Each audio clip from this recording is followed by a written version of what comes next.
Bismillahirrahmanirrahim. Assalamualaikum warahmatullahi wabarakatuh. Alhamdulillahi rabbil alamin. Assalatu wassalamu ala asyrafil anbiya'i wal mursalin sayyidina wa maulana Muhammadin wa ala alihi wa sahbihi ajmain, amma ba'.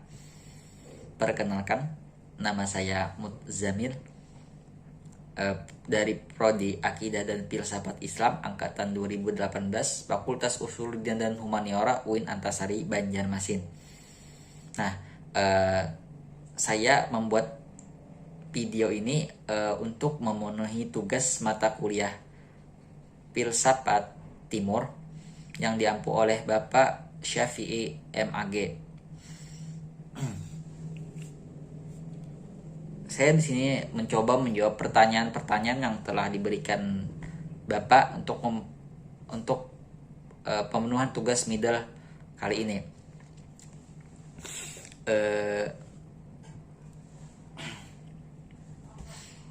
Mungkin langsung sajalah, Ulun mencoba, Ulun di sini selaku mahasiswa yang mendapatkan tugas mencoba menjawab sepengetahuan Ulun, sedapat Ulun mengenai pertanyaan-pertanyaan yang telah diutarakan Bapak. Nah, yang pertama, nomor satu itu kan pertanyaannya, coba jelaskan kembali ya poin-poin yang dari setiap pertemuan dan juga isi materinya. Nah,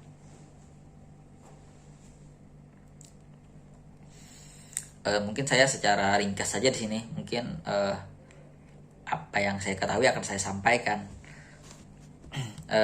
Yang pertama itu yang ingin saya kemukakan dulu terkait makalah yang saya simpulkan, yaitu ajaran-ajaran dalam filsafat India dalam kurung Hindu. Nah, jadi secara umum filsafat India itu mengupayakan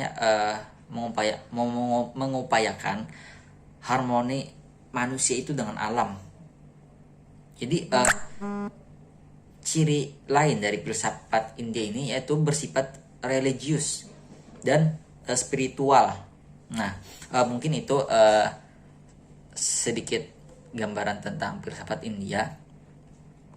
Jadi kita masuk ranah Hinduismenya. Jadi di dalam Hinduisme itu memiliki aliran dan pemikiran yang cukup banyak ya, yang pada umumnya itu mengajarkan supaya manusia selalu berusaha mencari keselamatan, melepaskan diri dari penderitaan yang terus-menerus dialami oleh manusia. Jadi pada dasarnya substansi dari Hinduisme ini mencoba membuat kita itu menjadi manusia yang bahagia, manusia yang selamat, manusia yang mampu menjadi selayaknya manusia. Selanjutnya ada 3 poin penting dari ajaran Hinduisme ini ya, yang ditempuh manusia untuk membuat dirinya selamat. Mungkin bahasa sains seperti itu ya. Jadi yang pertama itu ada jalan keselamatan melalui penghayatan dan pemahaman terhadap pengetahuan yang paling utama, paling dalam,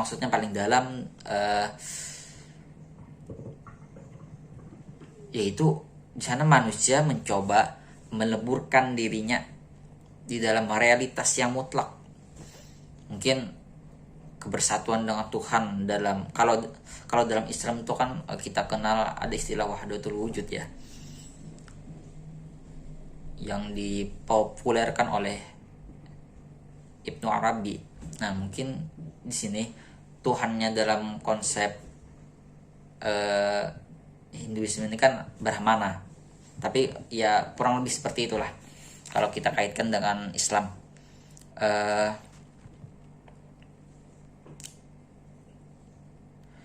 Yang kedua itu ada bakti yang dihayatilah melalui sikap bakti yang tulus sehingga manusia itu akan terlepas, terbebas dari ikatan-ikatan kelahiran. Jadilah bakti itu merupakan cinta anugerah dari Tuhan ya kepada seseorang yang religius. Jadi kita menyerahkan diri sepenuhnya total kepada Tuhan. Jadi kita melepaskan semua ikatan-ikatan yang mengikat kita. Kita kembalikan secara total. Jadi kita tuh pure, kita dengan Tuhan. Jadi tanpa adanya ikatan lain.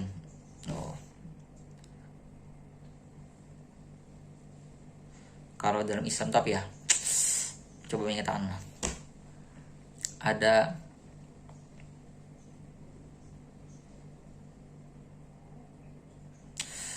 mungkin nanti. Terus yang ketiga tuh ada karma lah.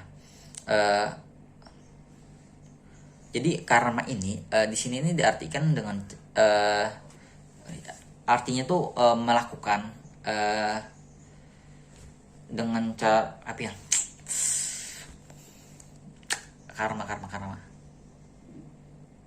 Karma ini dilakukan kayak memenuhi kewajiban manusia gitu. Itu melakukan kegiatan yang memang pantas, layak dan benar. Ya berbuatlah seperti manusia. Ya sebenarnya manusia.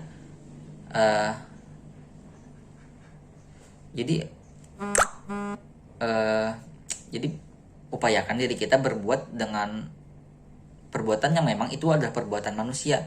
Jangan sampai kita tuh melenceng dari perbuatan tersebut. Begitulah kira-kira, mungkin itu semua pemahaman saya ya.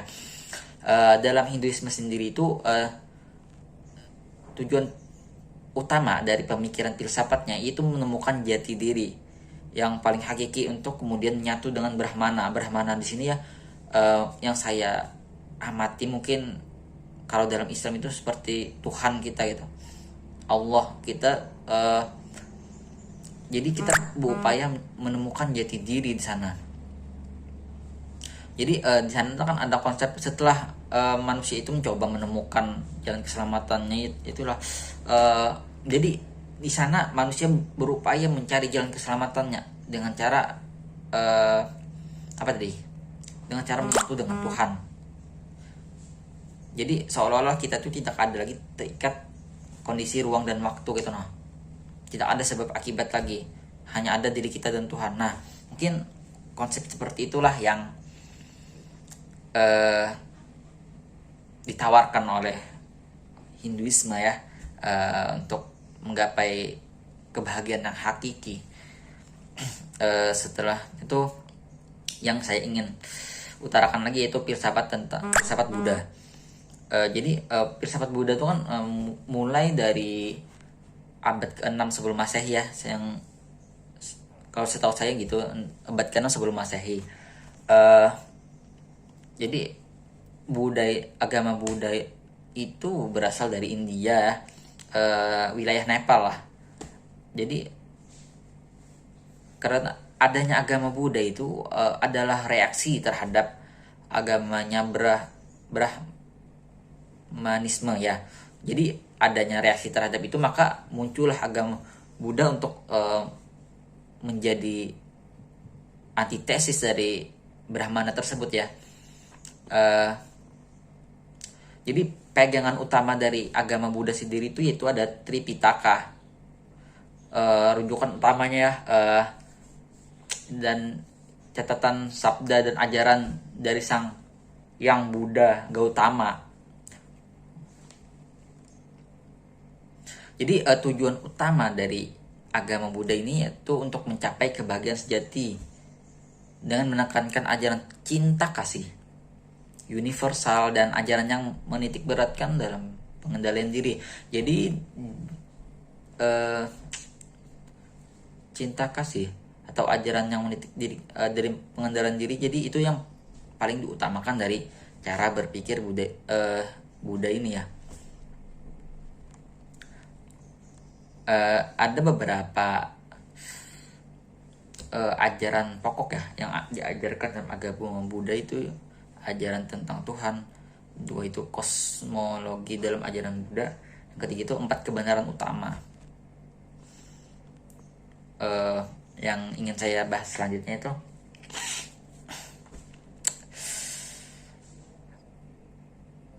filsafat India ya. Situ kan dalam penjelasan kawan-kawan sebelumnya itu ada filsafat India periode Hindu apa itu? Sutra dan periode skolastik. Nah, periode sutra itu adalah periode dari kelanjutan periode Wiracarita ya. Wiracarita gitu ya. Wiracarita dalam perkembangan filsafat India ya.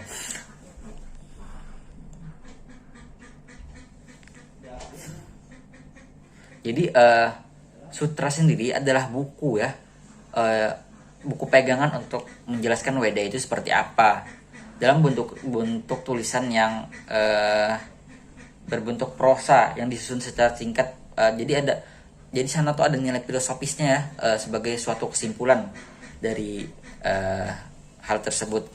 Selanjutnya itu ada periode skolastik, periode yang jadi ini nih kelanjutan dari Susta Sutra tadi, dari secara kayak seolah-olah sistematis gitu ya, secara masa ini ya gitu. Jadi itulah ada urutannya tertentu gitu.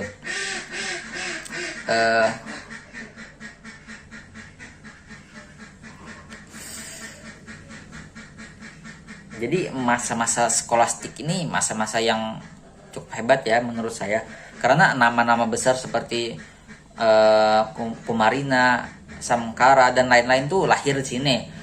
Dan di sini nih kita temui gitu. Masa ini diwarnai dengan perdebatan filsafat dan ilmu gitu. Filsafat dengan ilmu logika gitu. Perdebatannya ada di sini dalam sejarah filsafat ini. Dan juga filsafat ini nih di bawah pengaruh filsuf muslim seperti Al-Kindi, Ar-Razi, Al-Farabi, Ibn Sina dan Al-Far dan lain-lain gitu. Jadi filsafat ini dipengaruhi dari cara berpikir filsuf muslim juga ya. Cukup hebat filsuf muslim. Kita kan dulu masa-masa keemasan kita di situ ya, filsuf muslim. Selanjutnya yang ingin saya bahas yaitu filsafat Cina, yaitu Konfusianisme. Jadi filsafat Cina ini adalah salah satu dari filsafat tertua di dunia ya, yang menjadi baik. Setelah itu yang ingin saya bahas yaitu filsafat Konfusianisme ya. Jadi filsafat ini merupakan filsafat Cina ya. Orang-orang mengetahui itu filsafat Cina adalah filsafat yang cukup tua di dunia gitu ya. Seolah filsafat Cina ini kan kayak menjadi dasar dari perkembangan filsafat di barat ya, juga merupakan salah satu filsafat yang menjadi filsafat dasar yang berkembang di barat sekarang. Jadi Konfusianisme ini merupakan nama aliran yang diambil dari seorang tokoh pemikir yaitu Konfusius. Jadi Konfusius adalah seorang peletak dasar ajaran Konfusianisme nih. Jadi muridnya itu cukup banyak ya. Jadi ajaran yang diajarkan oleh Konfusianisme ini yaitu pandangan dasar Konfusianisme ini yaitu bahwa menginginkan kehidupan yang tertib, damai dan bahagia merupakan impian dari setiap orang. Jadi di sini nih penguasa itu menjadi salah satu tolak ukur terwujud atau tidaknya suatu kebahagiaan ya. Jadi tergantung dari penguasanya. Kalau penguasanya itu ya zalim, itu maka rakyatnya pun mengalami ketertekanan, mengalami penderitaan. Apabila penguasanya itu baik, penuh perhatian dan lain-lain, maka ketentraman jiwalah yang didapatkan oleh rakyatnya. Itu merupakan perwujudan keharmonisan semesta. Yang saya ingin sampaikan lagi itu Taoisme ya. Taoisme adalah sebuah filsafat yang tercipta dari timur atau Tiongkok, berkembang itu sekitar abad kelima sampai abad kelima dan ya apa ya harus ya. Jadi awal mula adanya Konfusianisme kan Taoisme ini kan ketika kerajaan Taos ya, kerajaan Zhou itu tuh kayak mengalami kehancuran gitu. Nah, banyak penyelewengan terjadi, maka kaum terpelajar intelektual itu tuh kayak mengasingkan diri. Lalu mereka itu mencoba menciptakan sih, bukan membuatlah aliran filsafat yang kita kenal sekarang, yaitu Taoisme. Tiga ajaran pokok yang ditekankan oleh Taoisme itu kepercayaan terhadap Tuhan Yang Maha Esa, menjunjung tinggi derajat nenek moyang, terus pulang berkeseimbangan hidup antara manusia dan Tuhan, manusia dan alam, manusia dan semesta. Nah, mungkin selanjutnya itu filsafat India ya. Filsafat India itu masa periode Weda dan Wiracarita. Nah, untuk ini kan filsafat India itu kan memiliki dua wilayah kekuasaan yang memiliki dua wilayah kekuasaan yang seperti Hindu dan Buddha ya. Jadi filsafat ini memberikan pengaruh yang besar terhadap agama, nilai spiritual, etika, moral, bahasa, ilmu pengetahuan dan lain-lain ya. Jadi filsafat ini menekankan sekali nilai-nilai spiritualitas dan nilai asketisme ya, dibandingkan nilai-nilai materialisme dan peradaban lainnya. Weda ini ditandai dengan kedatangan bangsa Arya. Jadi bangsa Arya ketika memasuki India jadi bangsa Arya ketika menanamkan kekuasaan di India lah. Jadi ketika itulah hal ini muncul. Terus pulang yang saya ingin itu masa Wiracarita ya.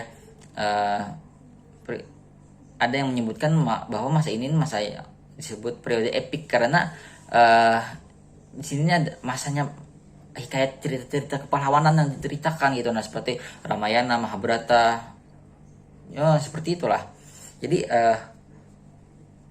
ada hubungan antara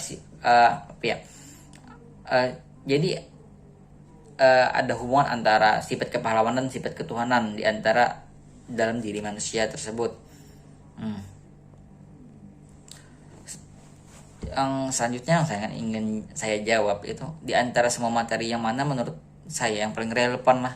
Ini pertanyaan nomor 2 ini.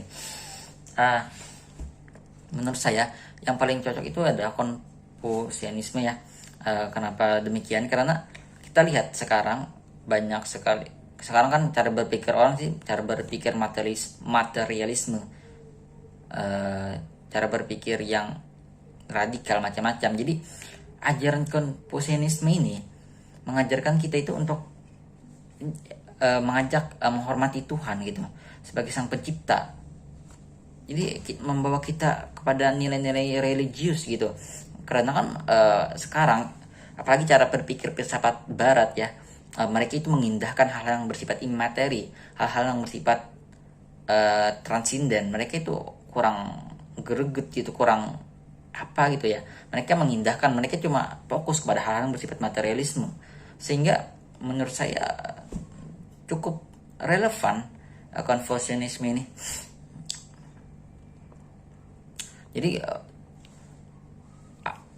ajaran ini pun juga mengandung nilai-nilai kebijaksanaan seperti kemanusiaan, keadilan, kesetiaan, rasa malu, dan lain-lain gitu. Nah, jadi ya cukup relevan lah untuk perkembangan zaman sekarang. Selain nilai-nilai ketuhanan yang ditanamkan, nilai-nilai kesetiaan, rasa malu dan lain-lain pun ditanamkan karena melihat perkembangan sekarang gitu. Masyarakat sudah ya kata orang-orang Banjar tuh pagat, sarap cupannya tuh pagat katanya. Jadi kan ada penanaman kembali dalam pemikiran Konfusianisme ini. Terus ambillah, ini soal nomor 3 nih. Ambillah sebuah kertas ya saya ingat saya. Ambillah sebuah kertas lalu buat 5 titik itu. Nah, ukurannya gitu, milimeter dan lain-lain gitu. Apa kaitan dengan apa yang kita pelajari sekarang? Nah, eh, menurut saya ketika saya buat 5 titik tadi, saya mengamati itu, memang ada perbedaan dari titik tersebut. Ada yang ukurannya lebih besar, ada yang skalanya lebih kayak ada yang bentuknya lebih utuh itu, ada yang bentuknya bisa panjang itu. Nah, jadi ada perbedaan dari setiap titik tadi. Namun secara substansinya kan itu tetap disebut titik gitu. Nah, hakikat isi dari apa yang saya jelaskan tadi ya itu titik, walaupun titiknya itu agak lebih lebar, agak lebih panjang dan lain-lain. Nah, jadi apa yang kita pelajari sekarang, apa hubungannya sih dengan yang kita pelajari sekarang? Yang saya lihat dalam filsafat timur itu tuh cara berpikirnya beda-beda. Mereka memiliki cara berpikir masing-masing, namun namun goal yang mereka inginkan itu sama, mencapai kebahagiaan dunia dan akhirat gitu. Mencari kebahagiaan mereka, bukan hanya kebahagiaan dunia tapi juga akhirat. Itu yang saya dapat simpulkan. Jadi itulah kesamaan yang ada antara titik-titik dengan pelajaran yang kita sekarang bahas. Jadi gitu. Terus pulang, setujukah kalian penderitaan itu, untuk mencapai kebahagiaan itu kita harus salah satu pasanya itu penderitaan ya? Saya setuju sih dengan anggapan tersebut, karena saya membaca di Toisme itu kan karena kekacauan kerajaan, karena penyelewengan dan lain-lain, sehingga muncullah cara berpikir baru itu aliran filsafat Toisme. Nah, itu kan diawali dari penderitaan dulu ya. Mungkin contohnya kita juga ya, misalnya saya 4 ikut latihan PKMTD. Nah, di latihan PKMTD tersebut saya diajarkan, saya di sana tuh kan kayak dimarah-marahi, dibedah-bentak. Namun mereka itu melatih saya gitu untuk terbiasa berpikir di dalam tekanan, sehingga ketika saya menemui tekanan-tekanan yang lebih rendah daripada hal tersebut, saya enjoy aja gitu, nggak ada masalah jadinya. Sehingga ketika kita menjalani kehidupan yang lain seterusnya, ketika kita mengalami sedikit rintangan, ya biasa aja gitu, nggak jadi masalah. Sehingga proses untuk mencapai suatu kebahagiaan dalam diri kita itu lebih mudah gitu, dapatnya lebih mudah, karena apa rintangan yang menghadapi kita tuh ya B aja gitu. Nah, mungkin itu sedikit contohnya. Upaya filsafat Timur membantu upaya menghadirkan penyembuhan bagi pandemi COVID ya. Jadi secara umum kan filsafat kayak saya membahas filsafat India dulu, kayak mengupayakan harmonisasi antara alam dan kayak manusia dan alam lah. Jadi setelah masuk Hinduisme, kita masuk ke ranah lebih dalam lagi, yaitu Hinduisme. Itu kan filsafat India, masuk ke ranah lebih dalamnya gitu, itu Hinduisme. Dalam pemikiran ini kan kita diajarkan untuk bagaimana sih caranya untuk menggapai kebahagiaan, mencari keselamatan hidup dunia dan akhirat. Bagaimana sih kita melawan penderitaan yang terus-menerus kita alami. Nah, mungkin cukup relevan ya cara berpikir Hinduisme ini untuk untuk kita terapkan untuk kesembuhan ataupun untuk penyembuhan bagi pandemi COVID inilah. Kita cari saja berpikir Hinduisme, maksudnya baca gitu. Nah, bagaimana sih proses penyembuhan yang diajarkan Hinduisme gitu. Nah, mereka memang kayak menekankan sekali jangan sampai penderitaan yang terus-menerus itu dialami manusia gitu. Mereka mencoba bagaimana sih mencari kebahagiaan manusia gitu, menciptakan kebahagiaan manusia gitu. Nah, ya gitulah cara berpikir Hinduisme nih. Mungkin cukup relevan ya agar kita nih mental kita kuat dalam menghadapi masa-masa seperti ini. Mungkin itu dari saya. Salah hilap mohon maaf. Wabillahi taufik wal hidayah waridho wal inayah. Assalamualaikum warahmatullahi wabarakatuh. Hidup mahasiswa.